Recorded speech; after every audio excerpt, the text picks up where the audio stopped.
What's going on, guys? I'm Vulkan, and recently I've been playing a really cool space RPG from Deep Silver called Chorus, and it has honestly been a really fun time. You know, I've been on a pretty big RPG kick lately, and Chorus really didn't disappoint, and honestly, it was a nice surprise. So I want to talk about my first impressions of the game, things I really enjoyed, things that seemed a little out of place, and how much the game is going to cost. Now, one thing I did want to point out before I get into this is that if you have motion sickness or are prone to motion sickness, you might experience some of that with this game trailer because, as with any flying game, you're going to be going all over the place. So I just wanted to put that out there. If you're someone like myself who does suffer from that sometimes, this one might make you feel a little bit nauseous. So let's go ahead and start with the story of Chorus. So the story of Chorus is one that takes some classic tropes, but does play them out in a different setting than we might be accustomed to seeing. So you play as Nara, who is an elder member of this space cult known as the Circle. Now, she was fully indoctrinated and believed in their cause 100% until she used her powers to completely vaporize a planet. Like, she just summoned this power and just wiped out an entire planet full of civilians, families, all of that stuff. And at that point, she kind of woke up to the fact that she was a tool and she really wasn't valued or anything like that outside of her actual powers. And she ended up escaping to live a life outside of the cult. She even went as far as removing her powers to avoid abusing them again. And by the way, this isn't spoilers. This is literally all stuff that happens in the first few minutes. It's in a big cutscene. So that's kind of how they lay out the story. Now, from there, the story does get much deeper, and you end up learning some pretty fascinating things about Nara, but also about the Circle. So really kind of exploring both sides of the coin when it comes to whether or not she was in the right or in the wrong. But to keep things a surprise, I will just say that the story is definitely worth playing, and it was always something that kind of kept me on my toes as I worked through and uncovered more and more and more. So overall, I really enjoyed it. And like I said, there's tons of little side stories you can partake in as well that'll help build out the world, immerse you, and kind of build up the characters around you. So next, let's talk about gameplay. So Chorus is set in a semi-open world that allows you to freely travel wherever you want. Now, the only restriction is that the zones themselves do have a limit, and the game is split between a variety of areas, outposts, and sections that make up a larger galaxy map. And then you have to travel between all of these by using gateways. So you can't just fly from one end of the galaxy all the way to the other end. There is a little bit of instancing that happens where you have to take one gateway to travel to another area and then explore that area. Now, these zones are massive, so don't think that these are small zones and you're going to feel claustrophobic. It's actually quite the opposite. These are fairly sizable and you have a lot of stuff. And because this is a space shooter, there's a verticality to it as well. So there's a lot of Z-axis that happens within the game.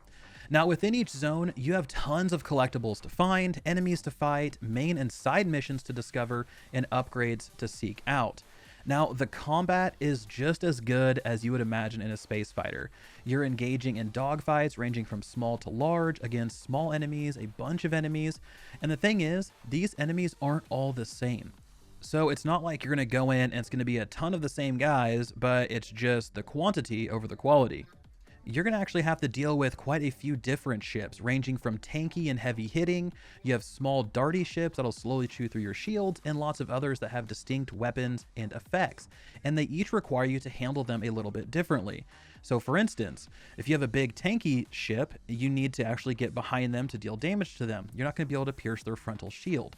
Whereas you have smaller ships that are going to move too quickly, so you can't use slow firing weapons. So there's a lot of different kind of strategy you have to employ in order to take care of each one of these. So it's important to understand what each ship brings to the fight and how you can counter it. Now, overall, this game really reminds me of Assassin's Creed and Dead Island, which makes sense considering Deep Silver developed them, right? You have these large, sprawling areas that invite you to kind of comb through every nook and cranny to find every single item that you possibly can.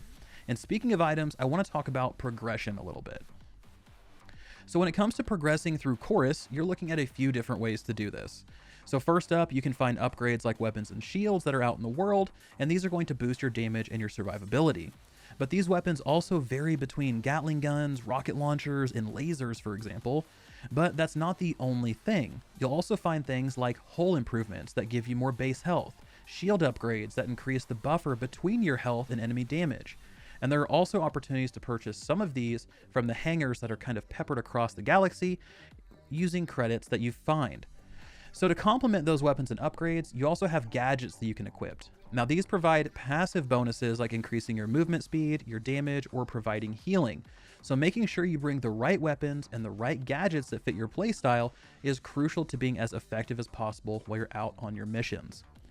Now, the second thing comes in the way of rights, which are the powers that Nara used to have as an elder, but ended up stripping them from herself after the destruction she caused. Remember, she vaporized an entire planet and decided, this probably isn't for me, so she took them away. So when you start the game, you're going to have a simple one. It allows you to kind of find these hidden things that are around you. You can use a sense to highlight these objects. But eventually you're going to earn more over time that really affect your gameplay. So this is something that as you go through and you kind of unlock and add more and more and more to your arsenal, you're going to be able to handle bigger and bigger and bigger threats. So it's a nice progression system, just unlocking powers that then allow you to access new areas and new challenges. So lastly, you have this overall progression system that works like a level up system. The more you use your weapons and rights, the more you earn experience with them, eventually leveling them up, which then increases their effectiveness. So the more you use your favorite weapons, you're going to level them up, make them even better, and make them even deadlier. So overall, Chorus is a single-player space RPG that really draws you in with the story, the crispy combat, and the easy-to-understand progression system. The world is incredibly interesting and becomes even more so as you get deeper into the game. Expect to see some really cool battles and, I'll just say, some cool space things that exist out in the void of the universe. So Chorus is currently available for $40 US, and honestly at this point I really enjoyed it to the point that I would pay $40. But again, this comes down to your personal finances, whether or not you enjoy space shooters, and whether or not this sounds like something that is interesting to you.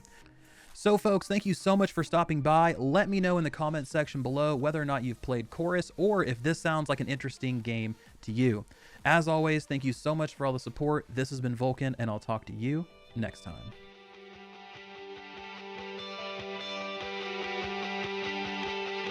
Sound off one and all that